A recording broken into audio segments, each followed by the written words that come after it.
Hey guys, welcome back to our new blog. Intro देख तो लिया आप लोगों ने। जो इंट्रो था वो पिछले साल वाला वीडियो का इंट्रो था, जो पिछले साल हम लोग नागद्वार की यात्रा के लिए गए थे, तो उस साल वाला इंट्रो था।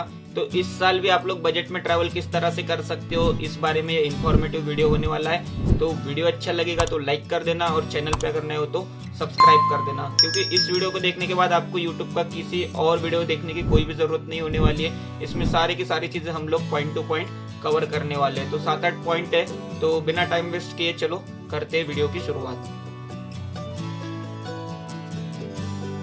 तो सबसे पहला पॉइंट नंबर हमारा 1 है कि यात्रा कब से स्टार्ट होने वाली है। इसके ऊपर ऑलरेडी मैंने एक वीडियो बना दिया है। अगर आपने वो वाला वीडियो नहीं देखा होगा तो ऊपर आई बटन में आपको लिंक मिल जाएंगी, तो वहाँ पे कंप्लीट डिटेल दी गई है। फिर भी मैं शॉर्टकट में आपको बता देता हूँ कि यात्रा जो है वो 1 अगस्त से लेकर 10 अगस्त के बीच में होने वाली है। 10 दिनों की, हर साल की तरह इस साल भी यात्रा है। तो आप लोग अगर यात्रा करना चाहते हो तो 1 अगस्त से लेकर 10 अगस्त के बीच में आप लोग यात्रा कर सकते हो। पॉइंट नंबर 2 आता है कि कैसे जाए यात्रा के लिए, आप कैसे जाना चाहते हो। देखो, आपके पास अगर खुद की कार है तो आप खुद के कार से भी जा सकते हो, बाइक से भी जा सकते हो।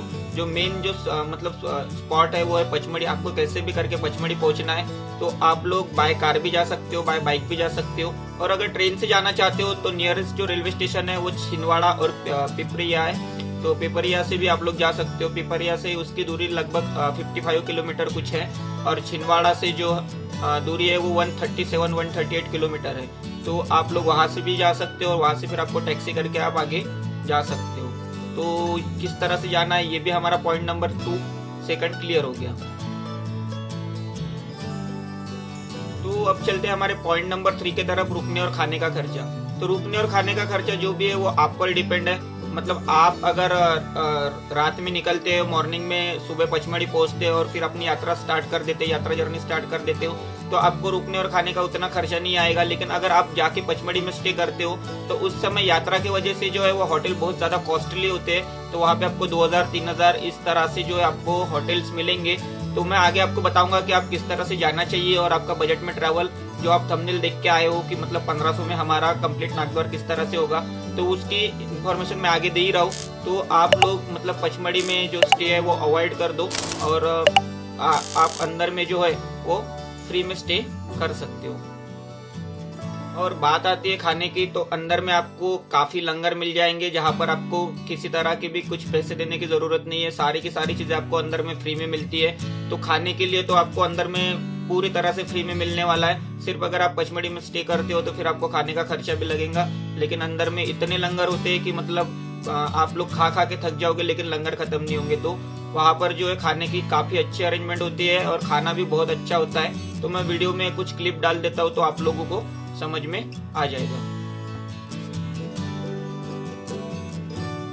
अब हमारा पॉइंट नंबर 4 है कि यात्रा में क्या क्या लेकर जाए। तो इसके लिए मैंने ऑलरेडी पिछले साल एक डेडिकेटेड वीडियो बनाया है, जो आपको ऊपर आई बटन में यहाँ पे शो हो रहा होगा, तो आप लोग वहाँ पे जाके देख सकते हो।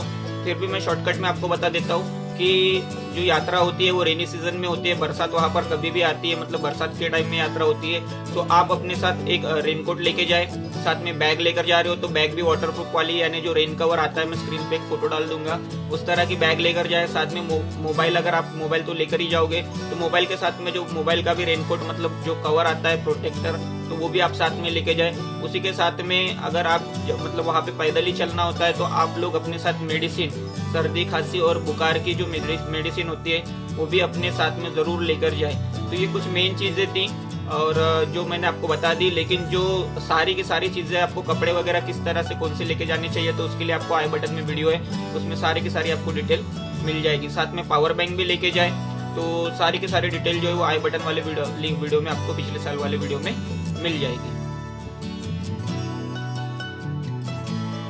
अब जो हमारा मेन पॉइंट है, मेन टॉपिक है, मतलब वो उसके बारे में हम लोग डिस्कस करेंगे कि हमारा खर्चा कितना होने वाला है। तो ठीक है, मैं नागपुर से हूँ, मैं नागपुर से आपको खर्चा कैलकुलेट करके बता रहा हूँ। अगर आपको पूरा एकदम ही बजट में ट्रैवल करना है तो आप लोग नागपुर से जो लोकल बस होती है, नागपुर से मैं बता रहा हूँ, जो रेड कलर की हमारी गवर्नमेंट की बस होती है, उससे अगर आप जाते हो तो आपको उसकी टिकट जो है वो 400 से 450 रुपए के बीच में आपको टिकट मतलब गिरती है। मतलब 400 रुपए टिकट होती है, और 50 रुपए वो कुछ टोल टैक्स के लेते हैं एक्स्ट्रा। तो ऐसे 450 रुपये टिकट होती है, तो 450 रुपये जाना और 450 रुपये आना, तो इस तरह से आपको 900 रुपीज जाने आने में लगेंगे।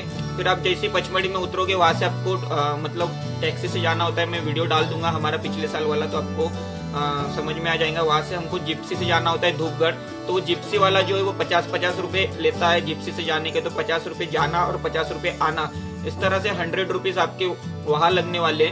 उसके साथ में अगर आप अंदर तो चले गए, फिर आपने यात्रा स्टार्ट कर दी। अब अंदर में आपको रुकने और खाने की बात आती है, तो खाना तो आपके खाने के लिए तो कुछ भी पैसे खर्चे करने की कोई भी जरूरत नहीं, क्योंकि अंदर में काफी लंगर होते हैं, तो वहाँ पे आप लोग फ्री में खाना हर जगह आपको मिलेगा, ठीक है।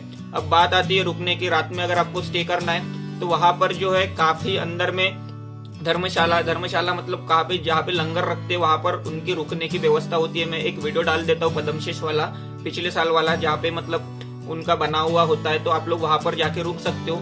लेकिन बात यह है कि वहां पे आपको थोड़ा जल्दी जाके उनको बताना होता है कि हम लोग आज यहाँ पर स्टे करेंगे, तो वो आपकी अरेंजमेंट करते हैं। अदरवाइज वहां पर काफी भीड़ की वजह से लोग पहले से ही वहां पे अपनी जगह बुक करवा लेते हैं, तो वो फ्री होता है। तो आप लोगों को अगर जगह मिलती है तो अच्छी बात है, आपका वो भी फ्री में हो जाएगा।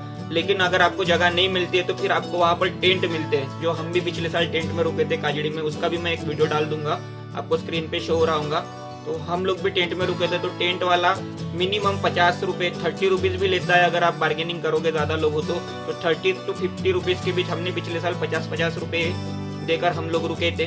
तो इस तरह से अगर हम 3 दिन का वो भी पकड़ लेते 50-50 रुपए, तो 150 रुपए आपको अंदर में सोने के लिए एक रात के लिए देने पड़ेंगे। 3 रात के लिए आपको 150 रुपए देने पड़ेंगे, ठीक है। तो हम लोगों ने भी पिछले साल वैसे ही किया था, हम लोग भी टेंट में रुके थे। आपको वीडियो तो मैं डाल ही दूंगा, और अगर आपने पिछले साल वाले वीडियो नहीं देखे होंगे तो ऊपर आई बटन में आपको लिंक मिल जाएंगी, मतलब मैं प्लेलिस्ट की लिंक डाल देता हूँ, तो सारी की सारी प्लेलिस्ट में सारे हम लोगों ने किस तरह से यात्रा की है तो वो आपको दिख जाएगा। ये हो गया आपका रहना और खाना और अंदर तक के जाना और घूमना, ठीक है। उसके बाद में आप जैसे बाहर आते हो, अगर आप लोग अवॉइड करना कि पचमढ़ी में ना रुको, लेकिन पचमढ़ी में अगर आप रुकते भी नहीं हो फिर भी आप खाना तो खाओगे, तो पचमढ़ी में जो है वो 150 से 200 रुपए थाली आपको खाना मिलता है। तो आप लोग अगर बजट में ट्रैवल करना है तो आप लोगों को थाली वाला खाना खाना पड़ेगा, मतलब ज्यादा एक्सपेंसिव नहीं। टेस्ट भी अच्छी होती है, ऐसा नहीं कि बहुत बुरी होती है, हम लोग भी जाते हैं तो उसी तरह का खाना खाते हैं। तो 200 रुपए अगर हमने थाली के खाने के भी पकड़ लिए तो मैक्सिमम आपका 1300, 1350, 1400 के बीच में आपका कंप्लीट जाना आना रहना खाना होने वाला है, वो भी पब्लिक ट्रांसपोर्ट से, ठीक है। तो ये था जाने आने का खर्चा, तो इसलिए मैंने थंबनेल में डाल दिया था कि इतना ही खर्चा आपको लगने वाला है अगर आप लोग बजट में ट्रैवल करना चाहते हो तो, ठीक है। अब पॉइंट नंबर 6 हमारा आता है कि अंदर में घूमने वाले स्पॉट कौन कौन से, हमको 3 दिन में क्या क्या घूमना है। देखो अंदर में इतने स्पॉट है कि आप लोग घूम घूम के थक जाओगे, लेकिन अंदर में स्पॉट खत्म नहीं होंगे, क्योंकि बहुत सारे स्पॉट है। मैं एक स्क्रीन पे फोटो डाल देता हूँ तो आपको समझ में आ जाएगा कि बहुत सारे स्पॉट है। मैं कुछ मेन स्पॉट के नाम बताता हूँ और जो बाकी है वो आपको स्क्रीन पे शो हो ही रहे होंगे, जैसे निशानगढ़, नंदीगढ़, बेलखंडा, बिरजूगढ़, ठीक है, गुप्ता गंगा, चित्रशाला, चिंतामणि, ये जो मेन स्पॉट है ये आप सारे घूम सकते हो।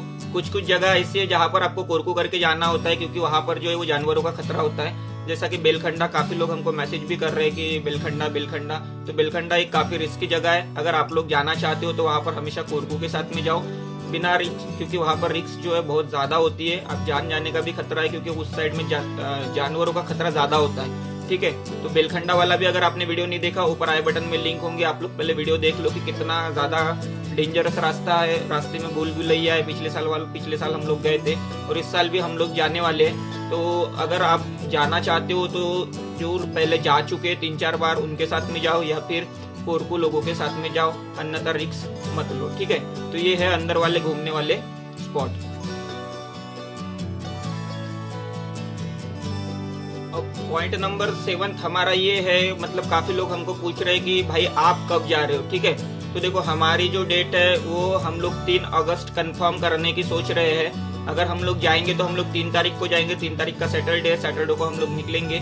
तो आप लोग अगर हमको वहाँ पर मिलना चाहते हो तो हमको 4 तारीख को मॉर्निंग में वहाँ पर पचमढ़ी में मिल सकते हो, क्योंकि हम लोग रात में निकलते हैं। रात में निकलने से एक ऐसा है कि हम मॉर्निंग में वहाँ पहुँच जाते हैं, उसके बाद में पहुँचते ही हम लोग 1-1.5 घंटा पचमढ़ी में फ्रेश होने के बाद हम लोग पहाड़ी में अंदर निकल जाते हैं। तो आप लोग अगर हमारे साथ चलना चाहते हो या हमारे साथ ज्वाइन करना चाहते हो तो हम लोग 3 को रात को यहाँ से निकलेंगे, 4 को मॉर्निंग में वहाँ पर पहुंचेंगे, और 4 तारीख को हम लोग पहले दिन निशानगढ़ करेंगे, और 5 तारीख को हम लोग जो है वो बेलखंडा के लिए निकलेंगे। ठीक है, तो अगर आप लोग सिर्फ बेलखंडा आना चाहते हो तो हमको अंदर काजड़ी में आप लोग मिल सकते हो, जो जहाँ पर हम लोग रुकेंगे, पिछले साल टेंट करके रुके थे उसी लाइन में। कई मतलब किसी और जगह पे भी टेंट हो सकता है, ऐसा नहीं कि वहीं पे जाके रुकेंगे, लेकिन काजड़ी में हम लोग रुकेंगे और बाद में जो है हम लोग बेलखंडा के लिए निकलेंगे। तो आप लोग हमारे साथ आना चाहते हो तो आप लोग आ सकते हो, ऐसा कुछ नहीं है। और ये थी कंप्लीट इन्फॉर्मेशन। तो और भी अगर आपके मन में कुछ सवाल है, कुछ पूछना है, तो आप लोग मैसेज कर सकते हो, कमेंट कर सकते हो, या फिर इंस्टाग्राम पे डीएम करो। और जो हमारे साथ आना चाहते हैं वो लोग भी हमको इंस्टाग्राम पे फॉलो कर लो, क्योंकि इंस्टाग्राम पे सबसे पहले हम लोग अपडेट कर देते हैं। और अगर आना चाहते हो तो मैसेज डीएम करो इंस्टाग्राम पे, तो मैं आपको कॉन्टैक्ट नंबर भी दे दूंगा, कोई दिक्कत नहीं है। तो आप लोग हमको कॉल करके पूछ भी सकते हो कि हम लोग कहाँ पे है और मतलब हमारी पोजीशन क्या है। ठीक है, तो हम लोग इस साल जो है 5-6 दिन के हिसाब से जा रहे हैं, और हम लोग इस साल नए नए जगह एक्सप्लोर करने वाले हैं, जहाँ पर मतलब बहुत कम लोग जाते हैं, क्योंकि अंदर में इतने सारे स्पॉट है जहाँ पर सारे लोग तो जाते ही है, लेकिन जो स्पॉट पर लोग कम जाते हैं उस जगह पे जाने में कुछ अलग मजा है। तो हम लोग कोशिश करेंगे कि अंदर के नए नए स्पॉट हम लोग इस साल एक्सप्लोर कर सके। तो वीडियो अच्छा लगेगा तो लाइक कर देना, और चैनल पे अगर नए हो तो सब्सक्राइब कर दो, क्योंकि हम लोग जाएंगे तो वैसे भी शूट लेते हुए जाएंगे। तो नागद्वार के जो सारे जो डिटेल वीडियो है वो चैनल पे आते रहेंगे। और आपको नीचे प्लेलिस्ट, आपको स्क्रीन पे शो हो रहा होगा, एक प्लेलिस्ट का ऑप्शन है, वहाँ पे पिछले साल वाली प्लेलिस्ट है, केदारनाथ वाली प्लेलिस्ट है, और उसके बाद में अभी इस साल हम लोग अगर जाते हैं तो इस साल वाली भी प्लेलिस्ट हमारी ऐड ऑन हो जाएंगी। तो इसलिए चैनल को अभी तक सब्सक्राइब नहीं किया, सब्सक्राइब कर दो, और चैनल पे नए हो तो सब्सक्राइब करो, और वीडियो को तो पहले लाइक करो। तो मैं मिलता हूँ किसी नए वीडियो में। तो tata, take care and good bye.